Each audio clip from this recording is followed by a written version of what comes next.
The alarm screamed through the massive crystal halls of the Galactic Council headquarters. Ambassador Veltar, a tall alien with flowing tentacles instead of arms, rushed to his communication station. His purple skin turned pale as he read the incoming message from the peaceful Zolani people. The message was desperate and filled with fear. The Zolani homeworld, a beautiful planet called Kepler 442b, was completely surrounded by enemy warships. The brutal Korthak Empire had arrived 3 days ago with over 800 massive battle cruisers. They had already destroyed 2 of the planet's 3 moons and were demanding complete surrender. Veltar's tentacles shook as he carried the message to the main council chamber. Inside, representatives from dozens of alien species sat in floating chairs arranged in a perfect circle. At the center, council leader Nox stood 12 feet tall with 6 glowing eyes that could see in multiple dimensions.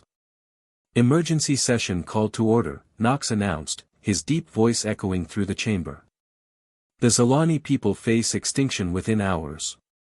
The holographic display showed the terrible situation. Red dots representing Korthak warships formed a tight circle around the blue dot that was the Zolani homeworld. The numbers were overwhelming. The peaceful Zolani had no military, no weapons, and no way to fight back.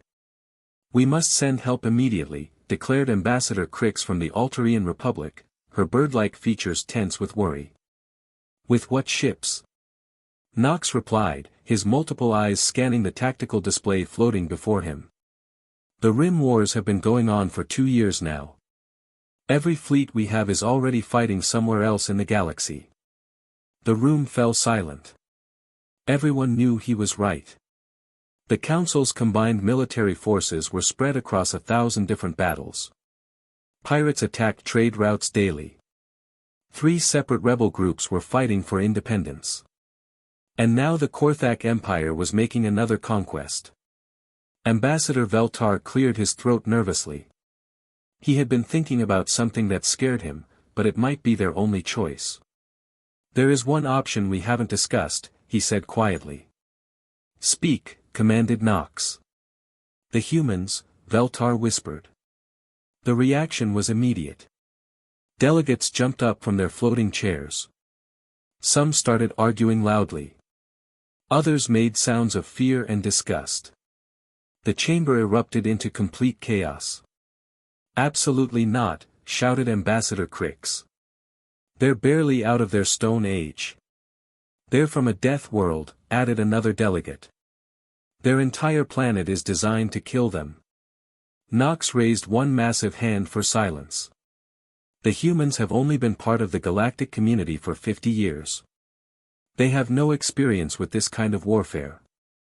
"Actually," Veltar said, checking his data pad, "human military records show they've been fighting wars constantly for their entire recorded history.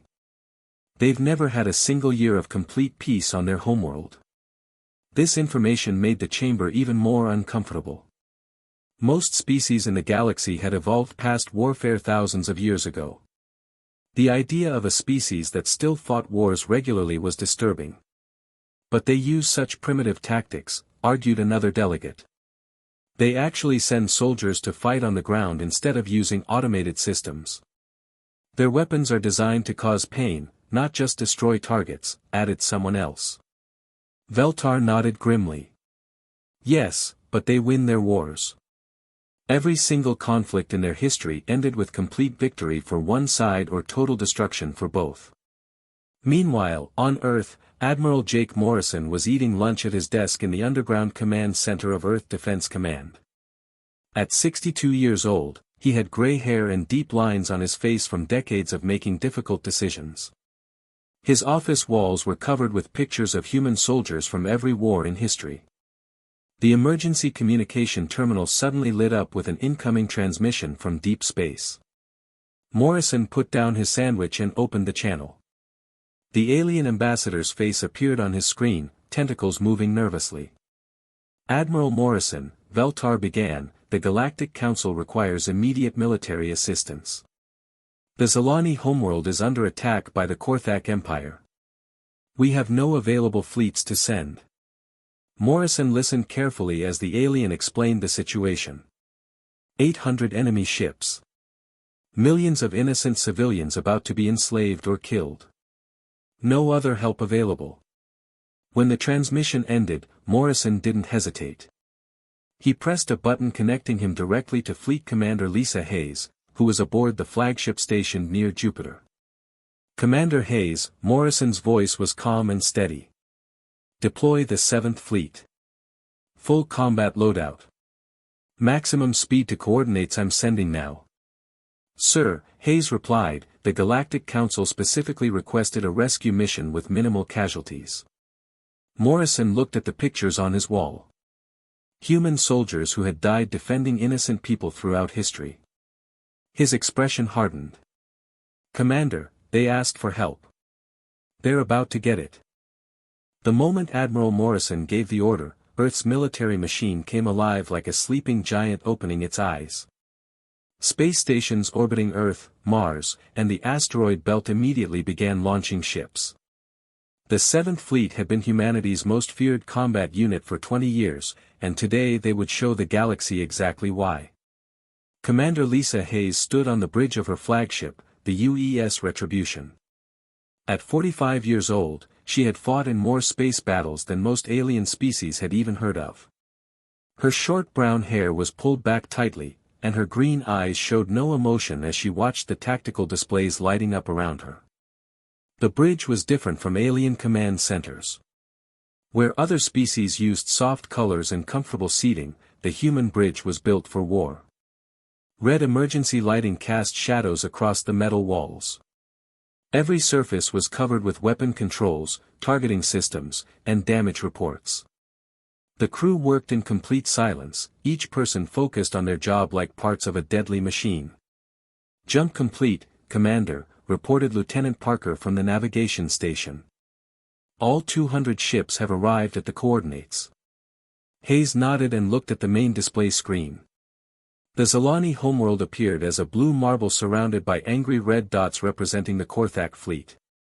The enemy had spread their 800 ships in a perfect circle around the planet, blocking any escape routes.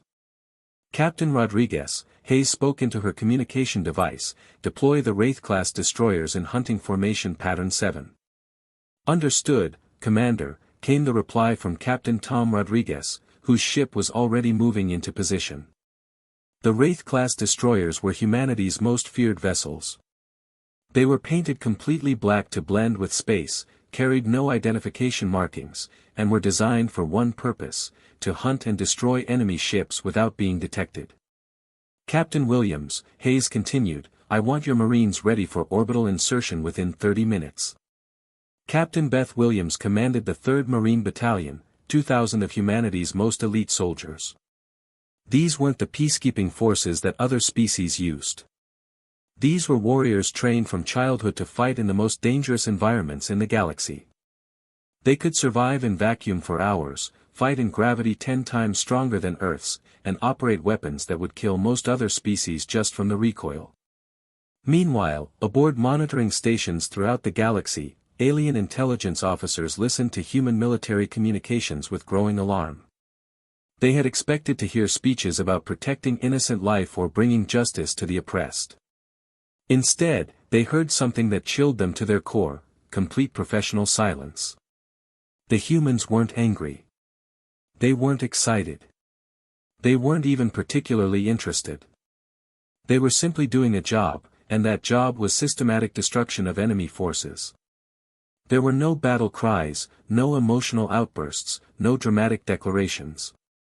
Just calm, precise orders being given and acknowledged.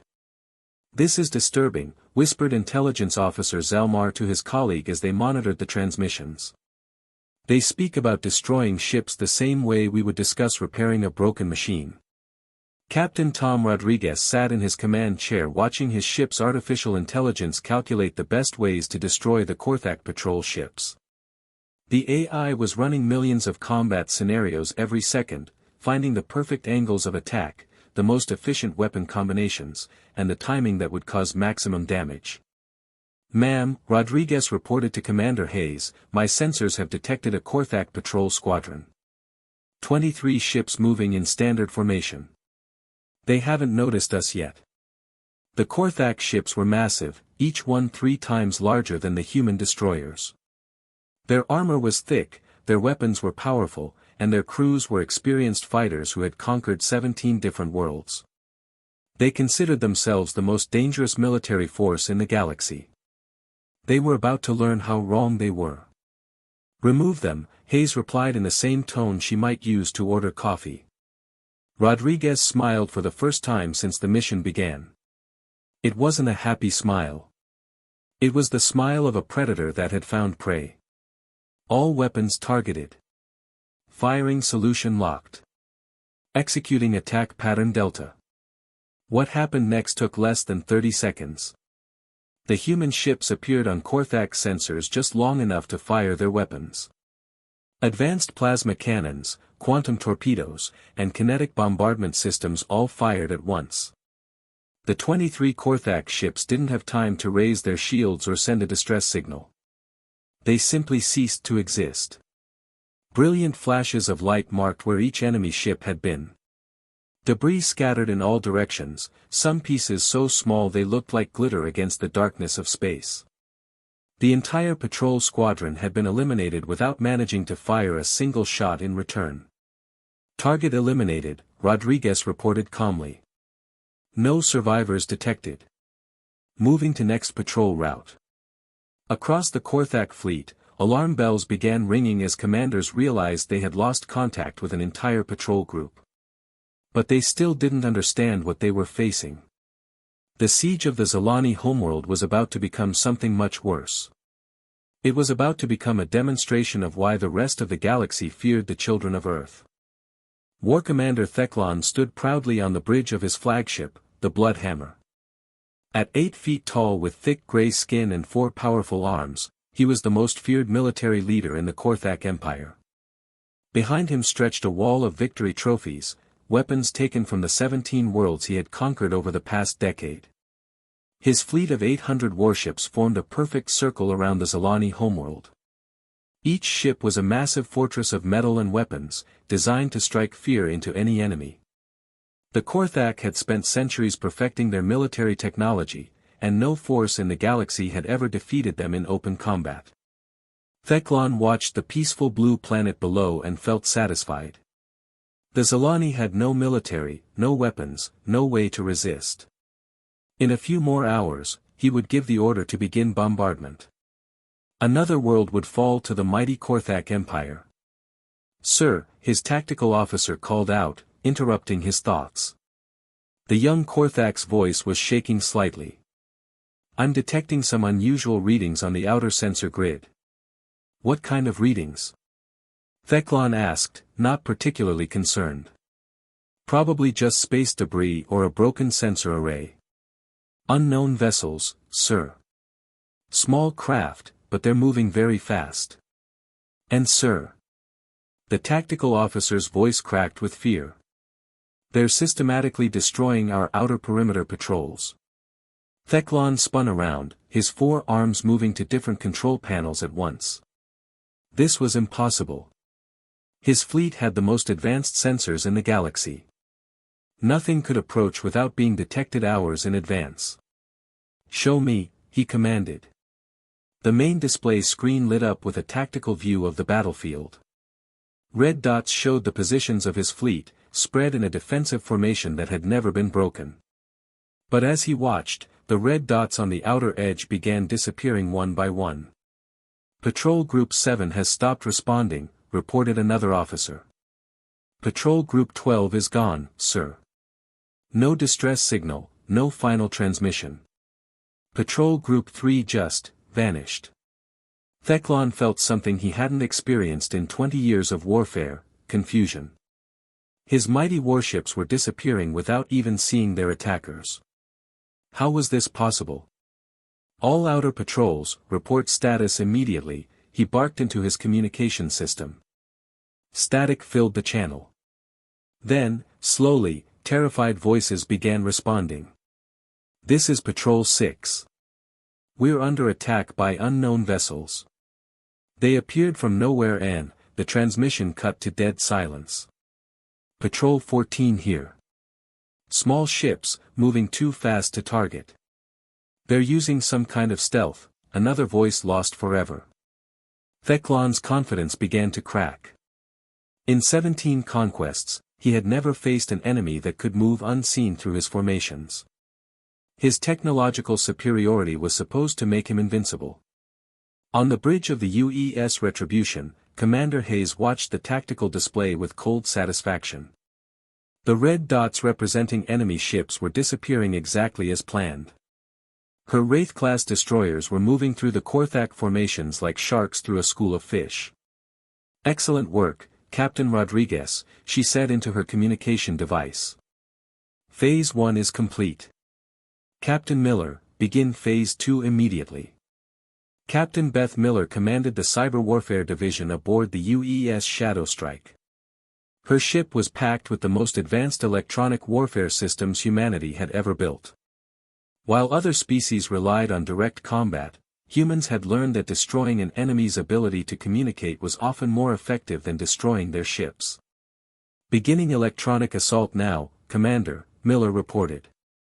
Her fingers danced across her control panels, activating systems that could penetrate any alien computer network. Within minutes, Miller's team had identified the Korthak communication frequencies, command protocols, and network vulnerabilities.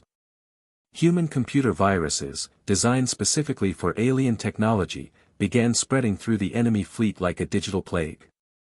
Aboard the Bloodhammer, Theklan watched in horror as his communication systems began failing one by one. Static filled every channel. His tactical displays flickered and went dark. The sophisticated computer networks that controlled his fleet were being systematically destroyed by an invisible enemy. "Sir, we've lost contact with the entire northern formation," his tactical officer reported, panic clear in his voice. "Southern formation is not responding to orders. The western groups have gone completely silent." For the first time in his military career, Theklan felt true fear. His mighty fleet was being taken apart piece by piece, and he couldn't even see who was attacking them. His ships were isolated, cut off from each other, fighting blind against an enemy that struck without warning. "This isn't a battle," he whispered to himself as another group of his ships disappeared from the sensors. "They're not fighting us." The realization hit him like a physical blow. The enemy wasn't trying to defeat his fleet in honorable combat. They were hunting his ships like wild animals, picking them off one by one with cold, calculated precision. Then something even worse happened. His communication systems, which had been filled with static, suddenly cleared.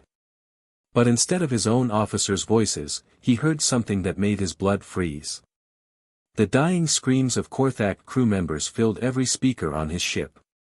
The humans had somehow captured the final transmissions from his destroyed vessels and were broadcasting them across all frequencies.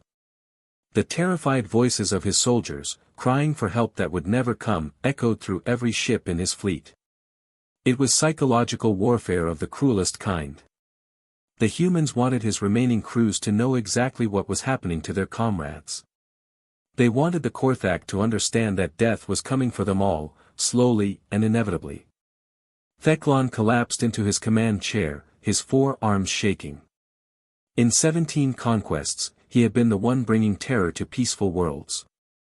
Now, for the first time, he understood what it felt like to be the prey instead of the predator. The humans weren't just winning the battle. They were teaching the Korthak Empire what real fear looked like. The battle around the Zalani homeworld had transformed into something the galaxy had never witnessed before. What started as a siege had become a methodical extermination. The Korthak Empire, which had terrorized peaceful worlds for decades, was learning what it meant to face an enemy that had evolved on a death world. Captain David Thompson crouched behind the ruins of a Korthak supply depot on the planet's surface. At 38 years old, he had led marine operations on 12 different worlds. His face was covered in camouflage paint, and his armor bore the scars of countless battles. Behind him, 200 of humanity's finest soldiers waited for his signal. "Bravo team, move to the eastern ridge," Thompson whispered into his helmet communicator. "Charlie team, secure the prisoner holding facility. Delta team, with me. We're going after their command center. The Korthak ground forces had expected orbital bombardment or large-scale infantry assaults. Instead, the humans struck like ghosts in the night. Small teams of Marines appeared everywhere at once, hitting critical targets with surgical precision. They moved through the alien fortifications as if they could see in complete darkness, which they could thanks to their advanced helmet systems.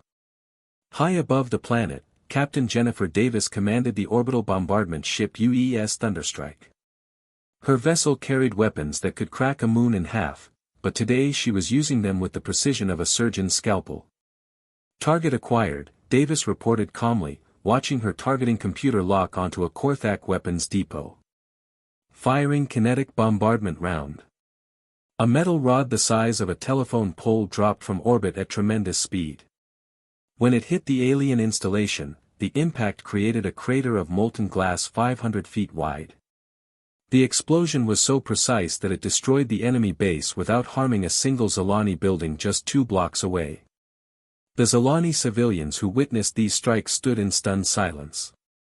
They had expected their rescuers to fight bravely, perhaps even heroically. They had not expected to see such cold, calculated efficiency in destroying their enemies. In the capital city, Zalani Prime Minister Kolven watched human Marines escort rescued civilians to safety. The same soldiers who gently carried injured children to medical stations were simultaneously interrogating captured Korthak officers in ways that made the peaceful Zalani uncomfortable. These Deathworlders fight like demons, Kolven whispered to his aide as they watched a human medic bandage a Zalani child's wound while, across the street, other humans extracted information from prisoners using methods the Galactic Council had banned centuries ago. His aide nodded nervously. Minister, they save lives and take lives with equal skill. I've never seen anything like it. The human approach to warfare confused every alien observer. They followed strict rules about protecting civilians and providing medical aid, but they showed no mercy whatsoever to enemy combatants.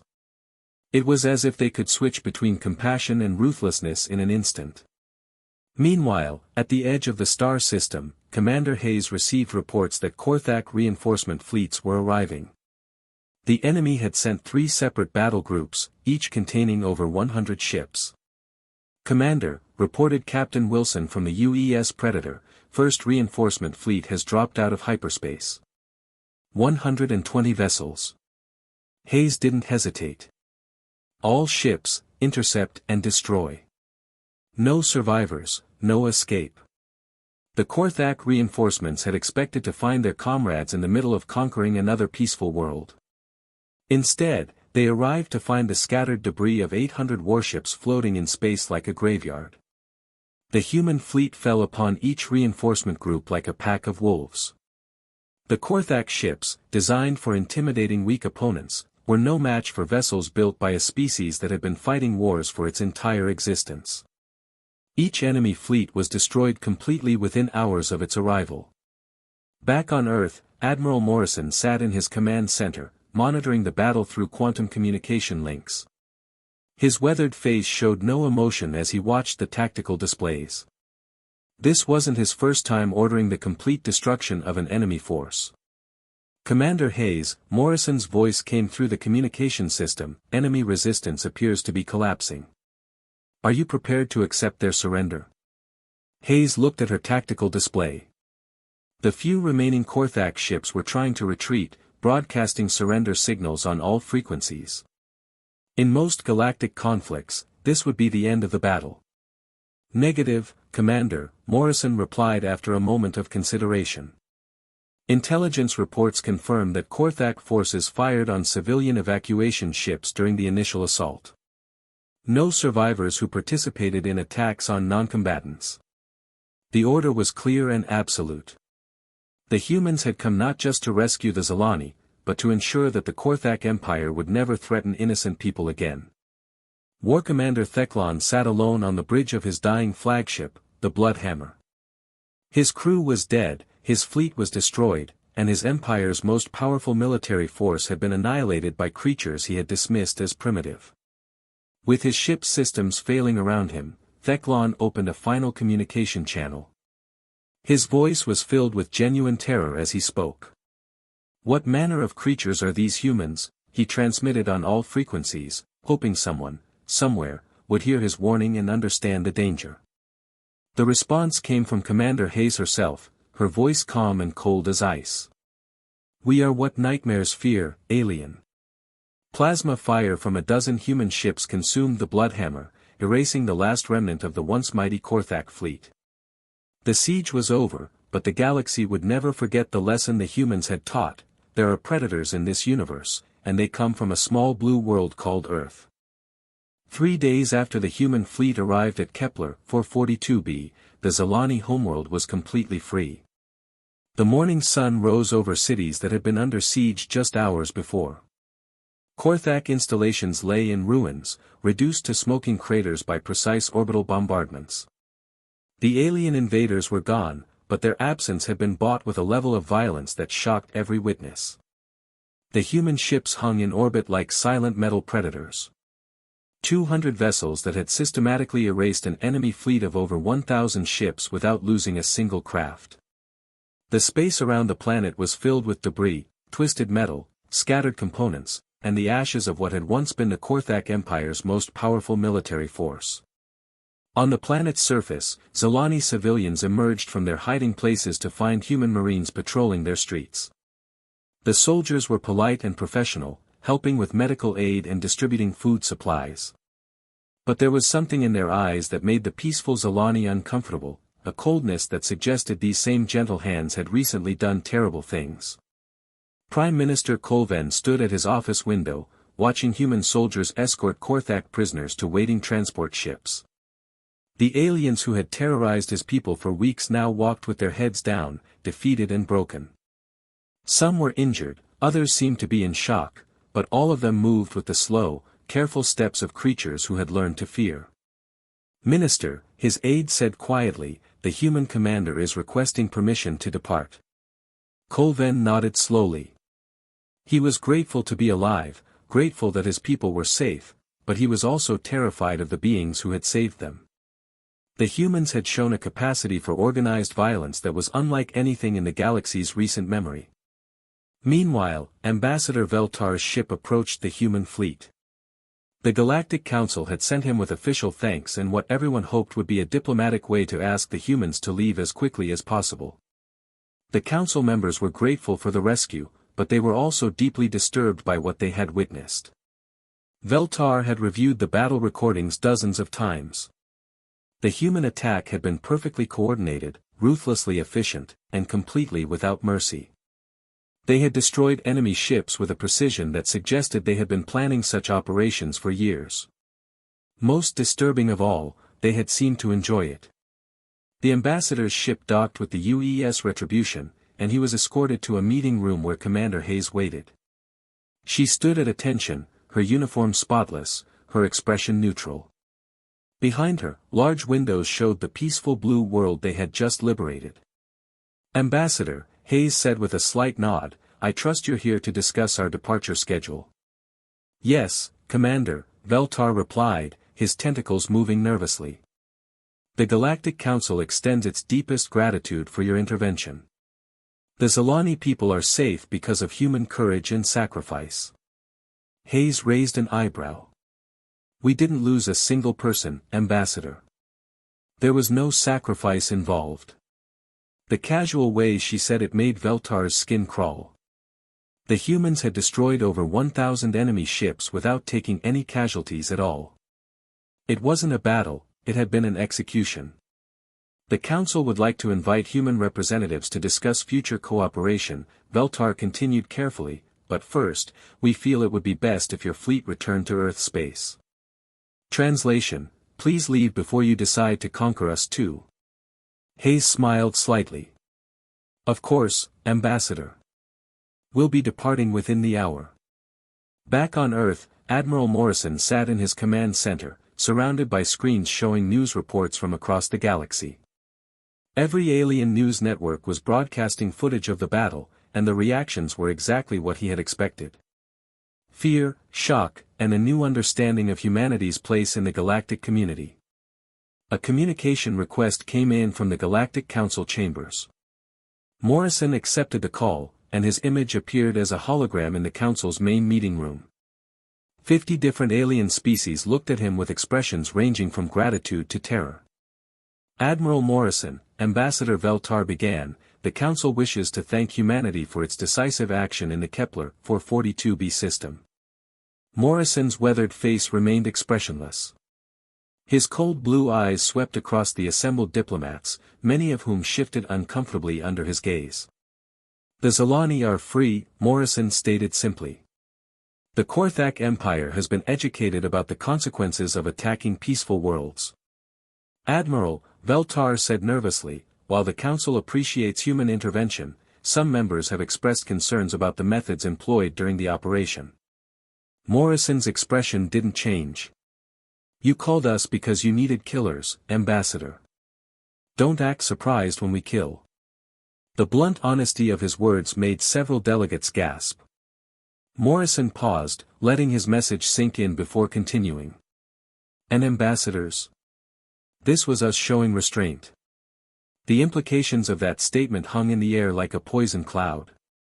If this level of destruction represented human restraint, what would happen if they were truly angry?